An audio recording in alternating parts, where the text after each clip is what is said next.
nobeera ng'ozadde abaana 25 naye nga naawe tobeekakasa nti babo. Abaana bwe bafuna obuzibu buli wogenda newegatta n'omuntu naye nga tulina nekigenderwa kyonna ajja kuvaayo agamba omwana ono we ate amukuweera ddala ate maaso bituuka eyo ate si we omwana. Obulamu bw'abaana bano bukosebwa era nasaasidde nnyo bambi abaana abo ng'omanyi oyo taatawo emyaka gyonna ne bajja ne bagamba nti ate si ye taatawo. Abamu nga tolinayo na taata mulagwe bakulaga. Kale kigenda kuleeta obuzibu bungi nnyo mu bulamu bw'abantu abo. Bannange tuyeyise bulungi, embiri gyaffe tugikuume bulungi, tuleme okwejajaamya n'abakyala naffe bwe tutyo. Ono beera n'omuntu naye nga tumanyi na taata wa mwana. Abamu oba bakikola bakigenderedde kubanga omuntu ovunaanyizibwa obeera otyawo nga naye tomanyi ani yakuzaala mwana. Ebigambo ebyo byonna bibi, tuba twonoona Katonda. Tukole ebituufu ebisaanidde. Omukyala lwaki weejejaamya bw'otyo n'obeera n'olina bombi tomanyiko naani nannyini mwana. Abaana bammwe mubaleetedde obuzibu obutagambika. Nze Bishop James Bukomeko, omulabirizi ow'okutaano w'Emityana, njagala okutwala omukisa guno okubalamusa mu linnya lya Mukama waffe Yesu Kristo wano e Busega ku Martyrs Church. Tuzze okuŋŋaanirawo ng'abaana bannamityana abava mu bulabirizi obw'Emityana nga naye tuwangalira eno mu kibuga n'emiriraano nga tuzze obwassabadinkoni badde bubiri. Tubadde n'obwassabadinkoni obwa Lutikko ate awamu obw'e Makonzi, naye nga tukuŋŋaanye era njaga kwebaza abaana abasobodde okujja n'abamu bajja kusinziira awo bategeere nti tulina okubeera e Namirembe mu Mengo Senior School essaawa 3 ennaku z'omwezi 18 omwezi ogw'omusanvu nga tukuŋŋaana buli mwaka, naye tutera kubeera mu June. Ku mulundi guno tukyegendereze kiriyo nga 18 gwa musanvu. Tusabira wamu ne tusabira abaana baffe Katonda abawe omukisa, ne twogera ne ku bintu ebirala bingi ebikwata ku bulabirizi bwaffe, naye okusinga ennyo ne tumanyagana nga tuva mu bitundu bya njawulo districts 5 naye ng'ate tuli muntu omu, twongere okukolera awamu omulimu gwa Katonda. Kale mbakoowoola mwenna abaana bava mu districts eze5, Mubende, Kasanda, Mityana, Kiboga, Kyankwanzi. Ffe tuva mu dayisisi eyo ey'Emityana. Oba wafumbirwayo, owasaayo, oba ng'olina akakwata akalala konna abamu bajjajja mwe baali eyo, mujje tukuŋŋaanireko wamu, tusabireko awamu, tumanyagane ate mutegeere na biki ebigenda mu maaso olw'obuweereza n'omulimu gwammwe Mukama gwatuyitidde ffenna okukolera awamu. Mbasaba buli yafuna solicitor form eyo ku olwo tugikomyewo. Twagala kumaliriza n'omulimu gwaffe, omulimu ogwo ogw'ekizimbe kyaffe ekya Ebenezer Shopping Mall. Abagulabye ku mitimbagano gunaatera okuggwa era nga bagenda guyingira. Tusuubira mu wiiki eno etandika abantu bajja kuba batandise okuyingira, tubeere nga tusigazza emyaliro 2 ng'esatu gyonna tugimaliriza. Naye bwe tunaabeera awamu tujja kukolera awamu. Njigiriza abantu okukola ebintu ebinene mu ngeri ennyangu nga tuminyise ate ng'oweereza Katonda nga Mukama wakuwa omukisa. Kale mujje tuzimbe omulimu gwa Mukama.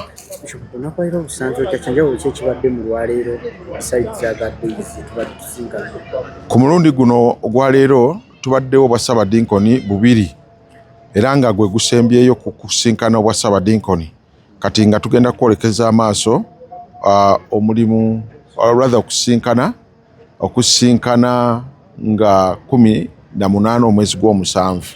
Naye tekigenda kukoma, tujja kubanga tuwuliziganya, wadde tusinkanye bwe tuti naye nga tuwuliziganya. Yenjawulo ebadde mu kyaleero.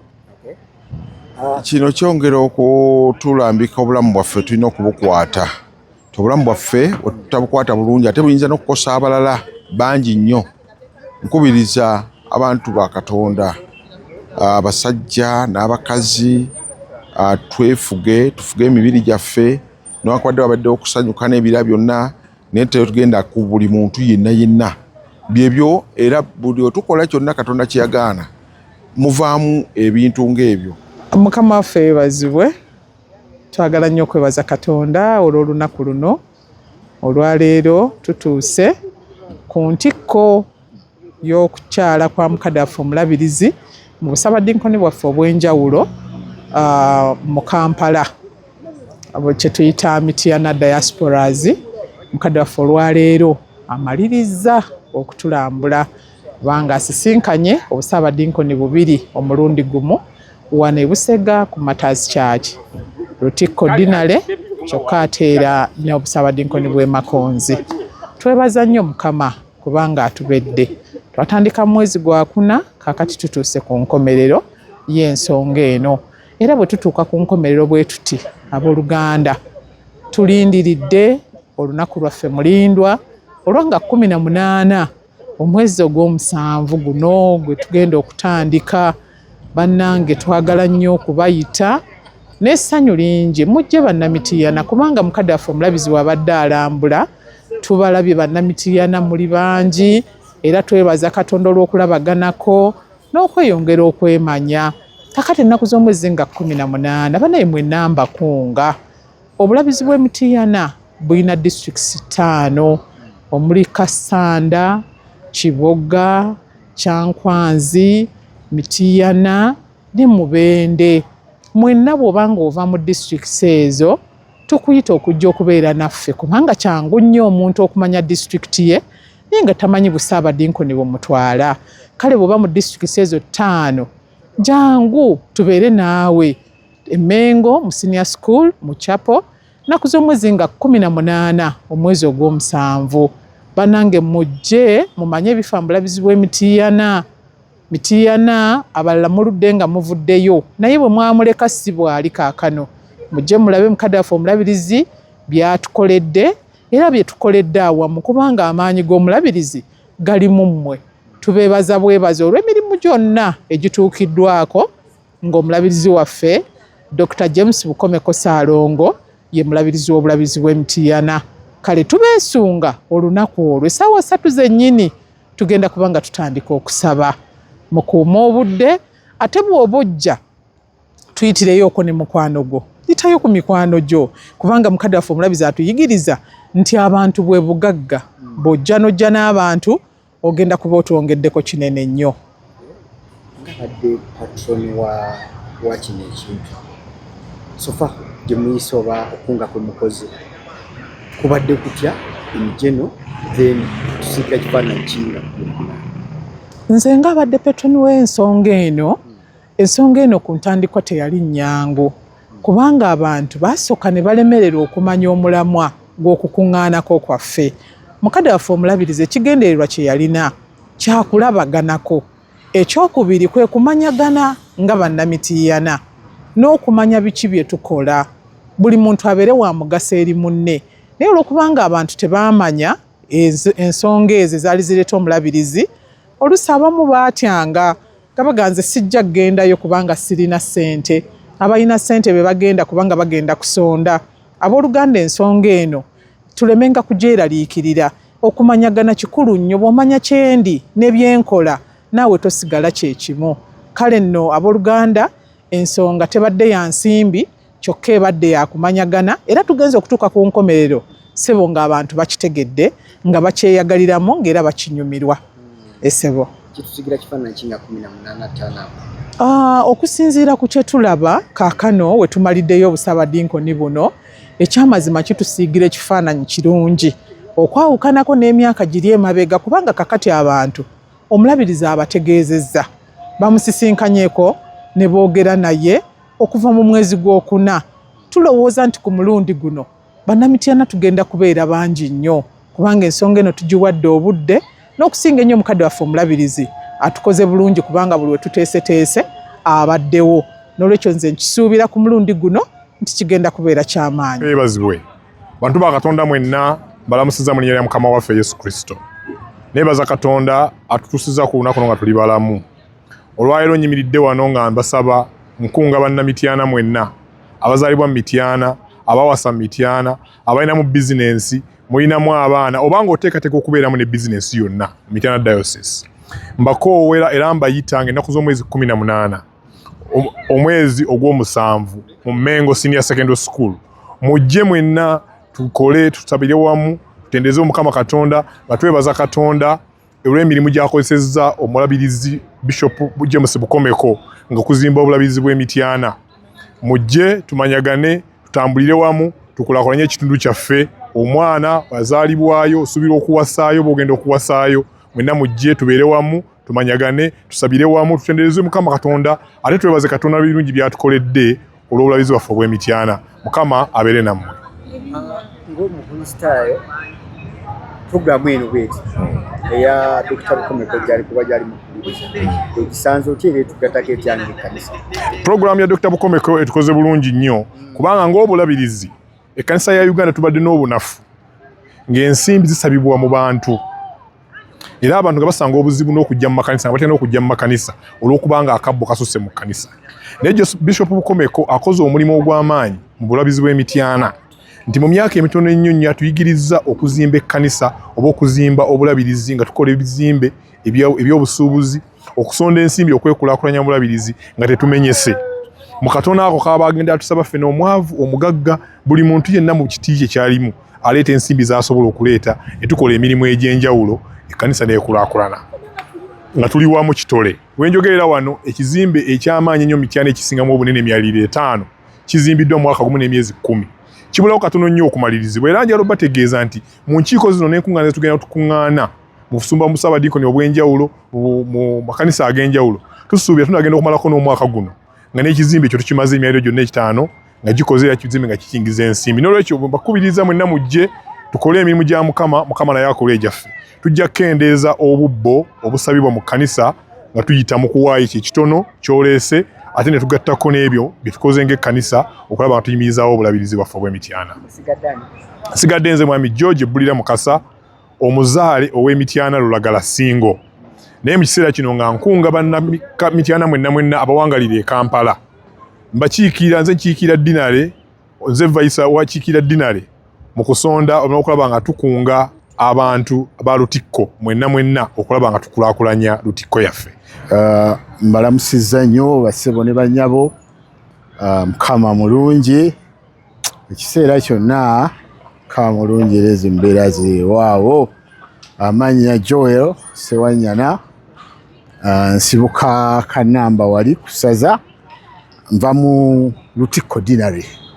Mbakoola mwenna okujja kusinkana kitaffe omulabirizi wano e Mengo Secondary School ng'ennaku z'omwezi 18 July 2026.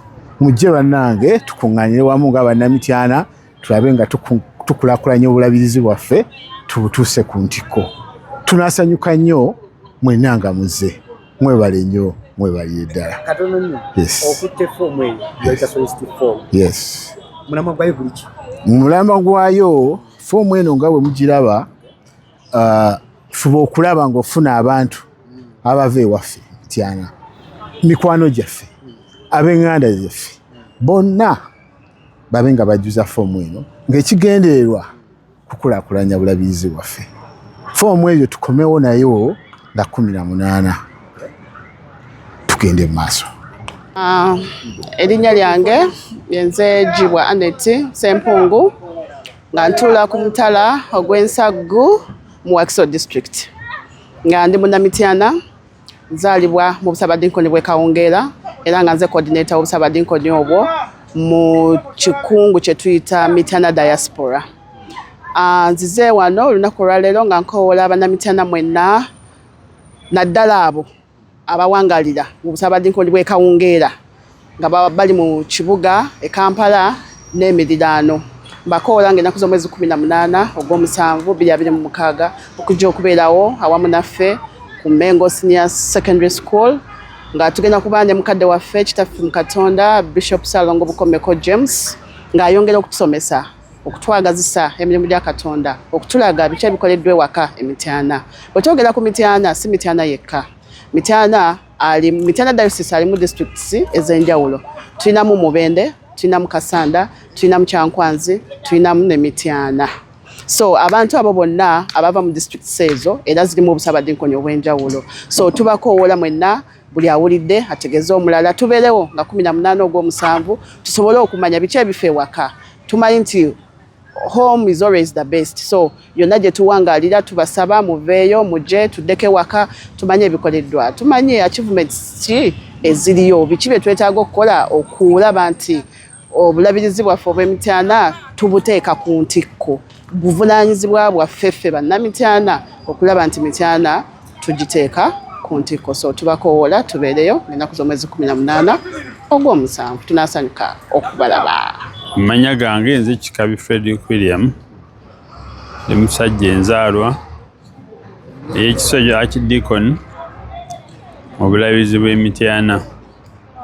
Banaye mwenna bannamityana diocese abali mu diaspora mwenna mu Kampala n'ebitundu ebiriraanyeewo, tubakubiriza naye mujje mutwegatteko ennaku z'omwezi 18 omwezi ogw'omusanvu 2026 awo ku Mengo Senior School mu Chapel essaawa 3 ez'okumakya.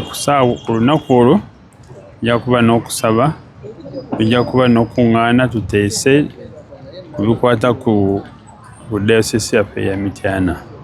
Bajja twanjulirayo nti enkulaakulana etuusiddwa mu bulabirizi bwaffe, naddala mu biseera bya Dr. Saalongo Bukomeko James byakoze nga Bishop wa Mityana. Mujje mwenna mutwegatteko, naddala mu abava ekisojo Archdeacon abali e Kampala n'emitundu ebirala. Mbakubiriza nga coordinator wammwe mujje tukwasize wamu bannange. Mityana ali ku misinde gya waggulu, tukulaakulana ku misinde. Mujje mulabe ekizimbe gye tuzimbye Mityana mu nkola eno ey'okwesonda ekikumi Kamukamu gwe Muganda. Tuzimbe ekizimbe kye bayita Ebenezer Shopping Mall Mityana Town, ekizimbe ekyasinga obuwanvu mu kibuga. N'ebirala bijja kukolebwa singa tunaakwasiza wamu. Mujje tukole ebya Mukama, Mukama ajja kukola ebyaffe. Mukama abatuweere omukisa mwenna nga mujja. Ngo Fred bamusuuta Archdeacon. Balamusiza mwenna abe bamusuuta Kiboga. Ennaku z'omwezi 18 bakoowola mwenna okujja e Mengo Senior Secondary School.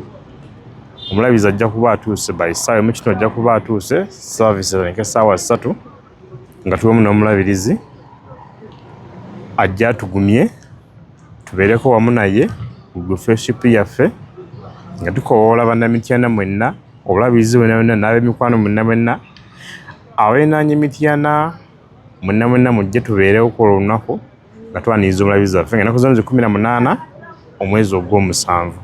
Yanzeke. Erinnya eryange nze Isaac Katewanga, nga nze coordinator wa Bukomero Archdeacon ate chairperson w'aba coordinator bonna aba Mityana diaspora, Mityana diocese diaspora. Ekindeese leero kuddamu era kukoowoola nakusingira ddala ku luno bannange, mikwano gyange be twasoma ffenna bonna okuva mu Bukomero Archdeacon. Njagala obajjukiza nti Bukomero, Obusabadinkoni bwe Bukomero bukolebwa obusumba 10. Bukomero, Nakwaya, Sinde, Nsala, Besania, Kawawa Missioni, Kyannamuyonjo. Bano bonna mbakoowoola bannaye mujje ng'ennaku z'omwezi 18 omwezi ogw'omusanvu Bishop ow'ekitiibwa Bukomeko atuyise ffenna tubeere Mengo Senior School Chapel, nga era twongera okumanyagana n'okusabirako awamu ng'abaana enzaala za Mityana diocese. Abantu ba Katonda mwenna, Mukama waffe yeebazibwe.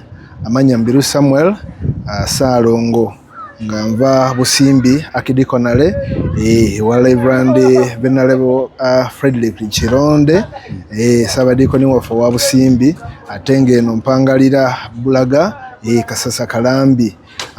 Kakati nga bwe mukimanyi basebo ne bannyabo omulamu gwaffe ogwa diaspora ennaku z'omwezi 18 njagala okubakoowoola bannange mujje mu bungi. Omulabirizi waffe Dr.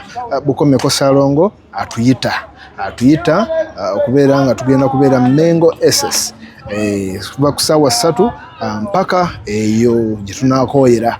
N'olw'ensonga eyo omulamwa gwa kuzimba bulabirizi bwaffe obwa Mityana. Njagala kukoowoola mwenna abali mu bulabirizi bwa Mityana, obusabadiikoni bwonna awamu, Lutikko, Busimbi, Kisojo, Kawungeera, Kasambya, Kasenyi n'abalala mwenna bamusuuta bannaye Bukomero mujje ng'ennaku z'omwezi 18 tugenda kubeera wali eri ku Mengo SS. Njagala kubakubiriza mwenna. Olw'ensonga eyo nsaba otuleetere mukwano gwo, muganda wo, omuntu yenna alina akakwate ku Mityana gw'omanyi oba tomumanyi naye nga mukwano gwo muleete afuuke munnamityana. Ekisa kya Katonda kibankuumire, mubeere bulungi, Mukama abakuume ate abawerekere nga mujja ku lunaku olwo olwanga 18. Nga gwe abadde coordinator wa mu kintu kino ekyokukunga, omulimu guno gusanze otya eri omuntu oyo atannabeerako coordinator oba tannaba kuyita mu process ng'eno? Ogusanze otya okukunga abantu ab'enjawulo okubeera nga otuuka ku lunaku lw'oluti? Mpulira essanyu lya nsusso okulaba nti nno tukoze ekyenkanidde wano okulaba nga tusobola okufuna abantu ab'enjawulo. Omulimu guno nga bwe mukimanyi si mwangu, naye ate olw'ekisa kya Katonda, Katonda takutuma n'atakuwerekera. N'olw'ensonga eyo sigusanzeemu buzibu n'akamu. Katonda atuwerekedde bulungi nnyo okulaba nga tugukola mu bwesimbu, era tulina essuubi lya nsusso nti okuva ku myaka giri gyonna gye tubadde tukuŋŋaana, guno gwo gugenda kubeera gwa njawulomu kubanga Katonda atuwadde ekisa nti abantu bwe tubakunze muzze bangi, ate era tusuubira essaawa yonna okweyongerako. Twekubiseemu tulabe ate nga obulabirizi waffe obwa Mityana bubeera ku ntikko. Kusubscribinga ku Focus TV yange bingi